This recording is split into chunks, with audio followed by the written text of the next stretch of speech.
Barka da zuwa wannan bidiyo mai albarka. Tabbas duk wanda ya tsaya ya kalli wannan bidiyo cikin natsuwa daga farko har ƙarshe ba tare da tsallake ba kuma ya ɗauki matakin da ya dace, to da yardan Allah ya shiga jerin masu samun kuɗi akalla 31,500 zuwa sama a duk sati ta hanyar halal da wayar hannu wato smartphone. Da farko dai sunana Ya'u Garba Majinga wanda aka fi sani da Malam Y. Senior affiliate marketer ne ni, sannan kuma web designer, sannan kuma ni professional online business educator and consultant ne, ma'ana mai ba da muka da shawarwari akan kasuwancin zamani wanda ake yin shi online har da na zahiri insha Allah. Sannan kuma ni managing director ne a wata ma'aikata mai suna Shalom Complex Salka wanda take a karamar hukumar Magama ta jihar Neja, Nigeria. Wannan video audition ne na wata karantarwa da na yi musamman domin taimakon masu bukatar online business na gaskiya, wato masu kyakkyawar fahimta akan online business, ba masu son cima zaune ba, ba masu kallon online business a samu kuɗin banza ba ne, a wanda suka san aiki za ka yi sannan biya ka, to ta yaya za a fara da sauransu. Na yi bayani akan matakan da ya dace da ka ɗauka wajen fara wannan kasuwanci ko da baka taɓa yin wani kasuwanci a online ba. Kafin ka manta ka danna subscribe domin samun sani a duk lokacin da na ɗora sabon bidiyo a wannan channel, kuma ka yi sharing domin wasu masu su amfana. Akwai kasuwanci da dama da ake yi da wayoyin hannu a online kamar su forex trading, cryptocurrency, freelancing, dropshipping, affiliate marketing da sauransu. Akwai kasuwanci masu muhimmancin gaske wanda ake makudan kuɗi da su a cikin kankanin lokaci idan ka koyi ilimin su. To amma anan ina magana ne akan affiliate marketing saboda ya fi dukkan sauran sauki da kuma samun kuɗi, amma kuma an fi samun ruɗu da rikitarwa a kan shi saboda wasu bara gurbin mutane. Don haka kowane online business na bukatan bincike. To menene affiliate marketing? Wato wannan wani kasuwanci ne na tallata kayan mutane a online. Idan aka samu ciniki a biya ka kamsho wato commission. Za a ware wani kaso na kuɗin kayan da kake tallatawa, a kowane guda ɗaya da ka tallata aka siya za a baka wannan kason. Misali ka tallata wani abu akan farashin 15,000, sannan commission ɗin shi ya kai percentage 60 wato kaso 60 cikin 100. Kenan in ka samu ka sayar 9,000 taka ce, ko da guda nawa ka sayar, sannan komin tsadar wannan kayan haka za a kasafa, za a lissafa ainihin wato wannan kason a baka naka. To amma ka sani akwai kaya kashi biyu da ake tallatawa a affiliate marketing. Kashi na farko akwai abin da ake cewa physical product, su ne irin su hula, riga, takalma da sauransu, wato irin kayayyakin da muke gani a waje muke amfani da su. Ire-iren waɗannan kayayyakin kuwa ba a samun ciniki mai yawa a kansu saboda mutane sun fi son su je shaguna su sayi, kuma ko da ma ka yi sa'a ka sayar bai da kaso mai tsoka da za ka samu a matsayinka na affiliate. Sai kashi na biyu ana ce da shi digital product. To shi digital product wato kayayyaki ne da ake amfani da su a cikin kwamfuta ko kuma a cikin waya. Akan shirya su ne a sigar video, audio, application ko kuma e-books. Yawancinsu kwasa-kwasai ne ɗauke da ilmummukan zamani wato daban-daban. Waɗannan su ne ire-iren kayayyakin da ake yawan samun ciniki a kansu saboda babu su a shaguna, dole sai ta yanar gizo ake samun su. Akan wannan ne za ka ga yawancin mutane na samun 50,000, 100,000 har ma sama da haka a sati guda. Me kake bukata domin ka fara wannan kasuwancin? To idan dai kana da babbar waya kamar yanzu da kake kallon wannan bidiyo ɗin, wai da kake amfani da ita taka ce, to idan har kana da wannan mallakin kana bukatan sauran abubuwa guda uku. Na farko kana bukatan ka tsarkake zuciyarka, ka ɗauka waranka lallai ana fa samun wannan kuɗin, sannan kai ma kana iya koya ka samu. Sannan ka sani wannan kasuwancin ba caca bane da za ka zuba kuɗi yau ka zauna jiran riba. Ka sani wannan kasuwanci ne wanda za ka rika samun kuɗi da shi ta halal har ƙarshen rayuwarka. amma idan baka ɗauke shi da muhimmanci ba za ka samu komai ba. Wannan shine gaskiyar magana, kuma ka bi matakin da ake bi domin samun nasara. Wannan kenan.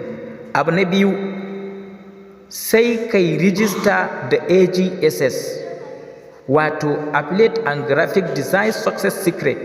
Wannan wani course ne mai zaman kanshi, inda za ka koyi ilimin yadda za ka ɗauko kayan, yadda za ka rika tallatawa, sanin inda za ka sa tallarka, sanin wasu mutane za ka tallata wa, sanin inda za ka samu masaya wato customers da sauransu. Wa'innan ilmummuka sai ka koye su. To a AGSS ne za ka samu dukkan wa'innan cikin sauki.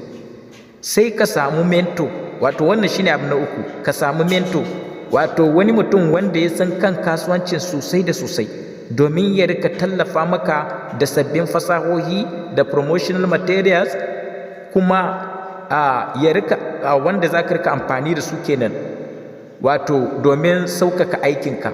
Sannan idan ma wani abu ya shige ma duhu, kana iya tambayarsa kai tsaye kuma dole ya baka amsa, ya samar maka mafita. Wannan shi ake cewa mentor. To middin ka samu wa'innan abubuwa uku, kana su kaɗan ba da lokacin ka koyi wa'innan ilmummukan, insha Allah ka shiga sahun masu samun wa'innan kuɗaɗen da kake gani kamar wasa. Sai ka ba da shaidan haka, sai dai in kai ne kawai baka ɗauki wannan matakin ba. An ce kasuwanci akwai risk, akwai haɗari a ciki, kuma sai ka shiga haɗari kake samun kuɗi. Saboda haka kada mutum ya ji tsoron shiga kasuwa, ya shige ta da abubuwan da muka faɗa matakan shigarta. So ya su taimaka masa, duk wanda yake tunanin kasuwanci, saboda kasuwanci akwai alkhairi a ciki. Ga kaɗan daga cikin irin nasarorin waɗanda suka ɗauki mataki suka yi rijista da AGSS suke samu. Saifullahi Abdullahi Shehu ya samu 96,750. Sai Aisha Abubakar Hamid ta samu 57,000. Ibrahim Suleiman ya samu 90,000. Sai Zubaida Abba ta samu 55,500. Sannan Halimatu Suleiman Basawa ta samu 277,000. Sai Salma Jibril ta samu 135,000. Wannan duka fa a cikin sati suke irin wannan aikin. So kamar da kuka ga wa'annan wato riba ko kuma in ce alkhairi wa'anda mutane ke samu, musamman wa'anda suka yi rijista da AGSS, to wannan tabbas kai ma kana iya canza rayuwarka ka koma samun hakan nan. To amma yaya ake rijista da AGSS din? Na'am, kuɗi ake biya a yi rijista da AGSS. Akan kashe wajen naira 50,000 har sama da haka wajen samun irin wannan course da kuma ɗaukan mento. Amma Mukhtar Mahmud, wanda aka fi sani da handsome writer, wani fitaccen marubucin adabi wanda yake shine mawallafin AGSS ɗin, ya shirya taimakawa 'yan arewa da ma'abota Hausa a duk inda suke a duniya. Sakamakon wani karin ɗaukaka da ya samu a Afirka da aka kaddamar da shi a matsayin professional content creator. Wannan yasa ya sassauto da farashin ta yanda mutanenmu masu kishin kansu za su iya mallaka su yi rijista. Domin ka san taimako ya tashi, ka duba ba wai ma maganan 40,000 ba, abin da yake 50,000 to bai ma ko kai shi 40,000 ba, kai ko 30,000 bai kai shi ba, bai ma kai shi ko 20,000 ba. Bari ka ji, kwata-kwata ko 15,000 bai kai shi ba. Yanzu haka ana rijista da AGSS akan naira 12,000 kacal. Ka duba ka gani, akan naira 12,000 kacal ya ba da damar yin wannan rijistar, ya sassauto da wannan farashi kan naira 12,000 kacal. To ba a nan ya tsaya ba, duk wanda ya samu yin rijista a daidai wannan lokacin, insha Allahu Mukhtar Mahmud da kansa zai zama mento ɗin shi kyauta. Ma'ana in kai rijista yanzu a cikin wannan farashin, duk da haka ya kara ma wani dama da zaka samu shi da kanshi ya zama mentor ɗinka a kyauta ba sai ka sake biyan shi wani kuɗi ba. A hannu guda kuma akwai wani official group da ake lakabi da YGM Premium, inda ni kaina nake amsa tambayoyin mutane akan wannan kasuwanci na affiliate marketing a duk lokacin da ba su fahimci wani abu ba. Nan ma zan saka ka kyauta ba tare da ka biya ni komai ba, domin ni ma na ba da tawa gudunmuwar. Amma ka sani wannan garaɓasar za ta kare a cikin ɓoyayyen lokaci, ma'ana duk lokacin da registration na AGSS ya koma 50,000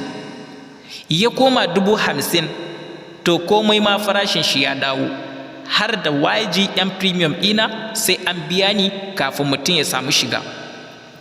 To ga abin da za ka yi na yi ma rijista yanzu, domin ka samu yin rijista ga abin da za ka yi. Na farko, ka yi sharing wannan bidiyo ka tura ma wasu su masu amfana. A lokacin da ka tura masu nan ka tabbatar ka yi sharing, to ka yi screenshot ka aje.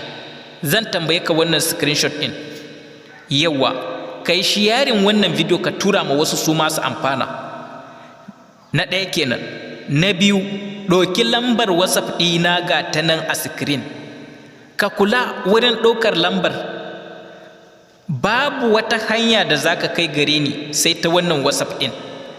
Ba link zan yi sharing daga nan ba, bale ka ce ka taɓa wani link kana kokarin yin rijista, ko kuma a'a ka je ka kai ma wani kuɗi da nufin kana bukatan ni na yi ma rijista. Wannan ba ni ba ne. Yawa, kuma ban bukatan dogon gaisuwa, da ka yi sallama kawai kai tsaye ka turo min sako ta WhatsApp kamar haka. Ga abin da za ka turo min a WhatsApp in ka ɗauki number FYT AGSS kamar yadda kake gani. Wannan ne kawai za ka turo min a WhatsApp ɗina. Da ka ɗauki wannan number ka tsaya ka kofi wannan number da kyau. Ba ka da wata hanyar da za ka kai gare ni sai ta wannan WhatsApp ɗin. Kuma ga maganar da za ka min in saurare ka. Da na ga wannan sakon na san bukatar ka, kuma tabbas za ka samu kulawata. Kar ka ga ka tura min sako ban duba ba ko ban amsa maka ba. Yana iya yiwuwa saboda cinkoson jama'a, saboda akwai mutane, ko kuma baka bi ka'ida ba. Abu na uku, dole ne ka sa hakuri daga lokacin da ka turo min sako zuwa lokacin da za ka samu amsa. Sannan ka rika waiwayar WhatsApp ɗinka. Yawa, don kar ka kure wani sako daga gare ni. Insha Allahu, wannan ina tunanin na ba da nawa hasken da zan iya bayarwa, kuma da fatan kowa zai amfani da wannan damar. Masu iya magana sukan ce duk hanyar da za ka bi da duhu, malam kai mai tanadi. Na farko, ka nemi fitila. Na biyu, ka nemi wanda ya san hanyar, don gudun faɗawa ramin da ba a fita. Ina da maimaitawa, wannan ne kawai sakon da za ka turo min, sannan ka samu yin rijista da AGSS cikin sauki a wannan farashi na 12,000 insha Allah.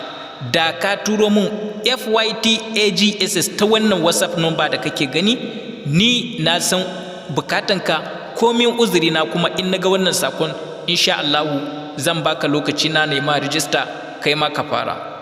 Allah ya baiwa kowa nasara akan abin da ya sa a gaba. Allah ya sa duk abin da zai shiga tsakaninmu da mutane ya zama alkhairi ne bayan rasuwanmu, a tuna mu da alkhairi a mana kyakkyawar addu'a. Assalamu alaikum wa rahmatullah.